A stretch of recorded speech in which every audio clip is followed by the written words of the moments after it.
Selamat siang, salam sejahtera untuk kita semua. Pertama-tama saya pengen bilang terima kasih dulu kepada Pak JK, karena bilang yang 25% itu loh Pak. Kata teman-teman produser dan director Dirty Food, coba tanya sama Pak JK yang 75% lagi mau dibikin film Dirty Food 2 enggak, katanya gitu. Soalnya kan Pak JK mengomentari, dan untuk teman-teman yang mungkin belum tahu konteksnya, waktu di doorstop oleh wartawan pendapat tentang Dirty Food, kata Pak JK, itu cuma baru 25%. Nah jadi waktu kami roadshow, ada yang bilang, kata Pak JK kalian ini cuma bisa 25%. Saya bilang, kalau mau yang 75%, kita minta aja Pak JK jadi produser filmnya gitu.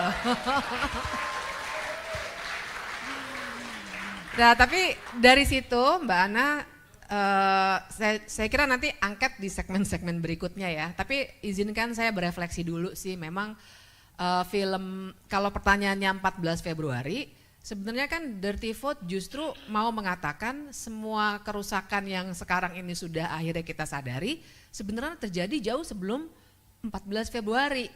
Jadi kalau sekarang, saya kan lagi banyak dapat ini ya, serangan di media sosial. Ada yang bilang, Anda ini cuma bisa ngomong, coba jadi petugas KPPS dulu, katanya gitu loh Jim. Jadi, tapi kan dengan segala hormat kepada kawan-kawan KPPS, saya mau bilang kecurangan itu memang bukan di level upload, ya kan? Bukan di level salah masukin angka, kan sekarang kan banyak cerita seperti itu. Tapi sebenarnya kalau mau membaca apa yang terjadi selama pemilu ini, itu suatu hal yang sebenarnya dugaan kecurangannya terjadi jauh sebelum 14 Februari. Dan itu yang ingin kami gambarkan sebenarnya. Dan kenapa keluar Dirty Food, jadi kan memang itu idenya Mas Dandi Laksono sebenarnya sebagai sutradara. Dan waktu itu, waktu kami dikontak, kami langsung setuju karena dalam pengalaman kami sebenarnya kan sudah lama nih, semua hal yang diceritakan di Dirty Food itu sudah kami bicarakan dalam berbagai podcast, kemudian penunjukan penjabat kepala daerah, itu saya sama teman-teman NGO 2 tahun yang lalu, udah lama banget jadi kami advokasikan, sudah ke PT UN untuk menggugat pemerintah, mempertanyakan kenapa penunjukan tapi tidak ada PP-nya sesuai dengan putusan Mahkamah Konstitusi. Tapi gugatan kami dinyatakan tidak dapat diterima karena legal standingnya beberapa teman yang jadi penggugat waktu itu. Jadi memang yang digugat itu Pak Jokowi, Menteri Dalam Negeri gitu ya. Udah gagal. Terus jadi sering sekali sepanjang jalan tuh kami memberikan kritik. Tapi kan kita ini selama pemilu seperti digulung informasi ya. Kawan-kawan, saya lupa tadi, mohon diingatkan ya Mbak Ana, saya tadi mau nyalain timer terus kelupaan, takut kelamaan ngomongnya. Jadi kita ini kan selama masa pemilu seperti digulung informasi. Pada merasakan nggak sih? Jadi masih kita ribut soal putusan 90 yang mengizinkan Gibran menjadi cawapres. Belum selesai kita menyeka peluh kita udah harus membicarakan lagi soal debat capres yang pertama. Terus selesai debat capres, yang satu masih tantrum, ngomong di mana-mana marah-marah, ada peristiwa lain lagi. Terus debat cawapres, terus debat, jadi kita nggak ada waktu untuk berefleksi tentang apa sih yang terjadi selama dengan demokrasi kita. Kita dikasih dikasih kampanye, dan setiap kami kritik di tiap bagiannya, gulungan informasi itu juga ikut menyerang kami. Jadi tak terhitung banyaknya, bukan hanya saya, tapi saya sebutnya berkali-kali kami, banyak sekali kawan-kawan yang bergerak di bidang hukum tata negara, maupun tentu saja para ahli ilmu politik yang ada di sini, yang kalau berhadapan dengan politikus yang kami kritik, itu langsung diserang gitu. Anda jangan asal menuduh, saya laporkan. Itu udah sering sekali saya terima. Jadi kita seperti diberikan politik ketakutan gitu. Salah dikit ngomong, diancam mau dilaporkan. Terus misalnya saya bilang dugaan kecurangan gini-gini, udah jangan ngomong aja, laporkan. Ya laporkan, tapi kita sendiri tahu respons dari Bawaslu ataupun KPU seperti apa. Bahkan kan seperti juga diceritakan, kami sampai ke Mahkamah Agung untuk PKPU keterwakilan perempuan kan. Mbak Valina, Mbak Dani, kan kita semua rame-rame gitu ya. Menang di Mahkamah Agung. Dijalankan enggak? Enggak. Kami ke Mahkamah Agung juga untuk menguji peraturan KPU untuk caleg mantan koruptor. Menang enggak? Menang. Ditindaklanjuti enggak? Enggak. Jadi seperti sia-sia terus gitu. Yang dikasih beban adalah kelompok-kelompok masyarakat sipil. Kalau kamu protes, bawa sana ke lembaga yang berwenang, bawa sana ke sana, jangan ngomong melulu. Tapi kan demokrasi itu memang banyak ngomong. Demokrasi itu harus gaduh. Demokrasi yang semua orang diem, kemudian pura-pura bahwa nggak ada masalah nih, kamu jangan memecah belah persatuan bangsa, jangan bikin gaduh nih, kamu kan pemilu ini baik-baik saja. Itu menurut saya bukan demokrasi yang substantif. Tapi kan itu yang dicekokkan kepada kita. Kita mesti tenang, diem, terima hasil, tidak ngomongin kecurangan karena dianggap akan mengganggu jalannya negara ini, merusak persatuan, menyulut konflik dan lain sebagainya. Akibatnya kita agak disuruh pura-pura bahwa nggak terjadi apapun. Dan itu buat saya mengerikan dalam sebuah situasi demokrasi. Nah jadi ya refleksi saya yang paling terutama kan kami Dirty Vote bikin roadshow juga. Sudah ke sekarang 13 kampus tuh, sudah ke di Jogja, udah ke USU juga, sudah di UI malah belum. Terus di UGM, di UII segala macam, di Padang, Bukit Tinggi segala macam. Nah, refleksi kami adalah antusiasme mahasiswa itu keren banget. Dan kami semangatnya luar biasa kalau menerima respons itu.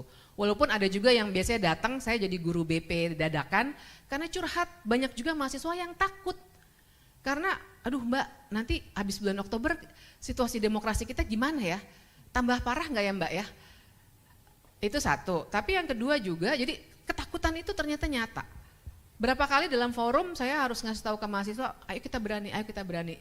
Karena keberanian itu menular. Jadi saya juga nggak mau menunjukkan bahwa saya takut, saya emang nggak takut sih, karena sejauh ini kan kami juga kan orang hukum ya, jadi waktu bikin film udah ada lawyers preview-nya juga, jadi cukup hati-hati. Nah dan itu satu ya soal ketakutan, tapi yang kedua juga banyak ketakutan itu dicampur, bukan ketakutan sih, kecemasan lebih tepat. Kecemasan itu dicampur juga dengan keinginan untuk bergerak. Jadi habis ini kita mesti ngapain untuk menjaga supaya demokrasi ini jangan benar-benar mundur.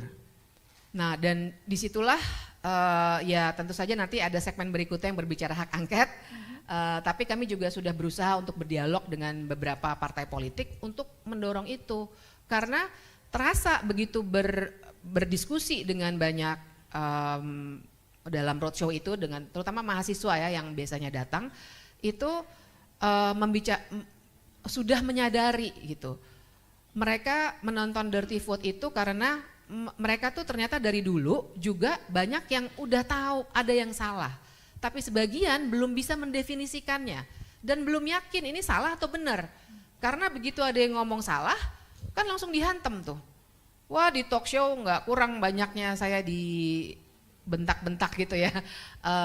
Jadi kan publik juga mengalami kebingungan. Jadi begitu nonton Dirty Vote langsung, oh ternyata selama ini memang apa yang kami lihat dan rasakan memang divalidasi gitu. Dan itulah yang di satu sisi menimbulkan energi yang besar, tapi di sisi lain begitu saya lihat elit politik, itu saya sebenarnya juga mengalami kecemasan yang luar biasa. Ada kekhawatiran yang besar bahwa apa yang terjadi belakangan ini yang menyebabkan pemilu sedemikian buruknya, kalau pertanyaan Mbak Ana tadi ini kalau dibandingkan dengan yang lama-lama gimana sih? Menurut saya ini yang paling buruk. Kecurangan selalu ada. Kita semua tahu kecurangan itu selalu ada, tapi kan kecurangannya ya TSM-nya juga ada juga sih, tapi bobotnya pada tahun ini terlalu luar biasa. Ya pork barrel politics-nya, penggunaan aparatur sipil negaranya luar biasa. Nah, jadi kekhawatirannya adalah jangan sampai nanti, kan itu semua bisa terjadi sebenarnya karena pemerintahan Pak Jokowi berhasil membunuh oposisi. Oposisi formal di DPR maupun oposisi dalam tanda kutip masyarakat sipil. Oposisi formal di DPR itu, mohon maaf kepada para anggota DPR, harus kita bicarakan bagaimanapun. Tidak akan digugat ya. Tapi kan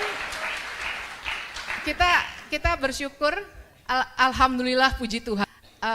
Ya akhirnya sudah ditunjukkan begitu ya. Tapi kan PDI Perjuangan dan banyak partai lain itu kan kemarin membentuk koalisi yang demikian besar. Itu yang saya bilang mematikan oposisi. Ibaratnya pemerintah mau undang-undang apa saja lolos tuh. Kayak Orde Baru banget kan ya sebenarnya kan. Orde Baru kan kita ada lagunya segala kan. DPR itu benar-benar stempel gitu. Dan jadi oke, kita bunuh KPK 2 minggu jadi undang-undangnya. Oke, kita bikin undang-undang Minerba 6 hari jadi undang-undangnya. Kita mau pindah ibu kota ke IKN 21 hari jadi undang-undangnya. Dan sejak 2017 tidak ada hak angket. 2017 itu terakhir hak angket terhadap KPK. Jadi kan fungsi pengawasan juga sebenarnya mati. Ada sih yang dipanggil-panggil ke komisi, tapi kan kalau kita bicara fungsi pengawasan DPR kan 2 level ya, ada yang daily, yang komisi dengan mitranya, tapi ada yang levelnya angket, interpelasi, menyatakan pendapat, dan itu yang nggak pernah terjadi. Nah ini jangan sampai kan kita teruskan, karena yang mematikan demokrasi itu.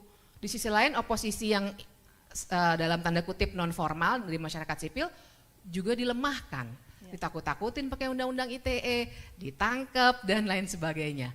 Akhirnya demokrasi kita mungkin terdengar indah dengan banyak pembangunanisme, tapi sebenarnya di dalamnya nih kropos. Dan ini yang sebenarnya mengerikan sih. Nah evaluasi saya seperti itu, Mbak Ana, nanti kita lanjut.